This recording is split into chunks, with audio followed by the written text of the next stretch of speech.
आखाती देशांमधल्या युद्धाच्या पार्श्वभूमीवर देशभरात गॅस टंचाईचं संकट निर्माण झालंय आणि याचा फटका आता थेट मुंबईकरांना बसताना दिसतोय।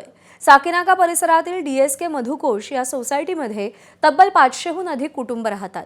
विशेष म्हणजे या सोसायटीमध्ये अनेक अधिकारी आणि कलाकारांचाही समावेश आहे। मात्र गेल्या 3 वर्षांपासून एमजीएलची सुविधा उपलब्ध असूनही इथे अद्याप गॅसचा पुरवठा सुरू झालेला नाही। परिणामी रहिवाशांना ना पाईप गॅस मिळतोय ना वेळेवर सिलेंडर। त्यामुळे मधुकोशमधील रहिवाशांमध्ये तीव्र नाराजी आहे। एकीकडे गॅस टंचाई आणि दुसरीकडे उपलब्ध सुविधा असूनही पुरवठा बंद, यामुळे नागरिकांसमोर मोठं प्रश्नचिन्ह निर्माण झालंय। आता प्रशासन याकडे कधी लक्ष देणार हे पाहणं महत्त्वाचं आहे।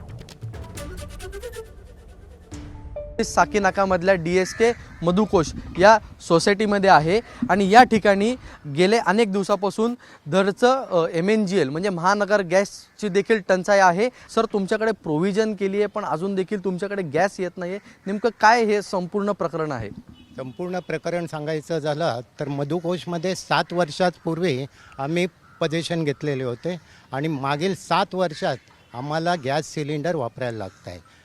गेली 3 वर्ष आम्ही महानगर गॅसला अप्रोच झालेलो आहे। त्यांना वारंवार पत्र करतायत, त्यांचे रिप्रेझेंटेटिव्ह येतात जातात, परंतु पाहिजे तशी कोणतीही कार्यवाही झालेली नाही। मला वाटतं हे आपण तातडीनं काम केलं तर खूप छान होईल, हेच माझी रिक्वेस्ट आहे। तुम्ही काय सांगाल? एकंदरीत पत्र व्यवहार करताय पण अजून देखील अधिकाऱ्यांकडून जो प्रतिसाद पाहिजे तो मिळत नाहीये। कसं माहिती आहे की इथे राहणारे सर्व लोक उच्चभ्रू आहे, उच्च पदस्थ लोक राहिलेले, प्रशासनात काम केलेले आहे। आमच्या म्हणजे कोणाची इच्छा नाही की प्रशासनाला, कारण महानगर गॅस पण एक प्रशासन आहे, त्यांना अडचणीत आणावं अशी आमची कुठली भावना नाही। आमच्या सर्वांचा एजचा विचार करून लवकरात लवकर एक कनेक्शन रिलीज करावं, कारण 20 मीटरवर ऑलरेडी कनेक्शन त्यांनी दिलेलं आहे।